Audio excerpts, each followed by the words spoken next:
for a job that I got in Elphin and Roscommon. I was 2 years there, and then I came to Ballyhonus. And it was great to have Pat as the principal. Due tribute has been paid to Pat.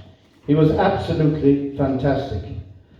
But when I think of Pat Hughes, I also think of the other half of the Hughes dynasty, and that is his wife, who was Eaton, Dill Eaton.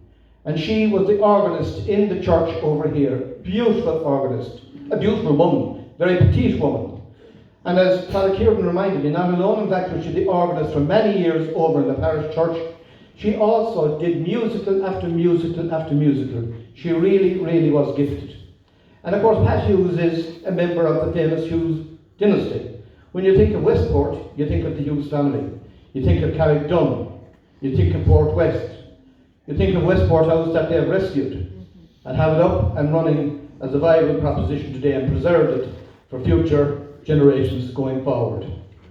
Unfortunately, I wasn't long in school when one of the teachers who was teaching, and already mentioned tonight, Kathleen Cunningham from Abbott Street, Kathleen passed away. And Pat Hughes, Christy Rowan, Patricia and myself went to the funeral in Athlone. And within a matter of 6 months, poor Pat was gone as well. So really, as Father Stephen said, this is a trip down memory lane. We remember tonight Eddie. Eddie really took the whole project by the scruff of the neck. And he arrived at a very opportune time, because as a result of Donald O'Malley's intervention and the introduction of free education, we now had the intermediate certificate, junior cert now, intermediate certificate, and the leaving certificate. So we had the full scope. We had all of the technical subjects, we had all of the commercial subjects, and we had all of the academic subjects. And really we hit the ground running. Eddie introduced novelties, may sound nowadays pretty basic, like uniforms, etc.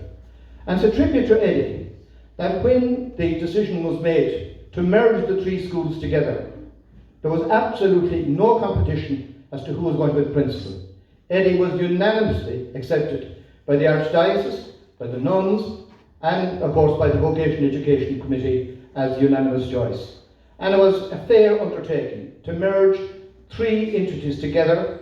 In addition to that, unions, different unions, Teachers Union of Ireland, there was a clerical body, and of course the Association of Secondary Teachers. And he had marvellous diplomatic and managerial skills. And you know, they say, too smart at the hubble. Good start is half the work, half the journey, and so on. And he got it off to a flying start.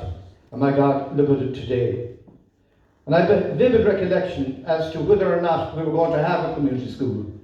Eddie, Patricia, Christy and myself went to Moyne College on the periphery of Cavan and Longford.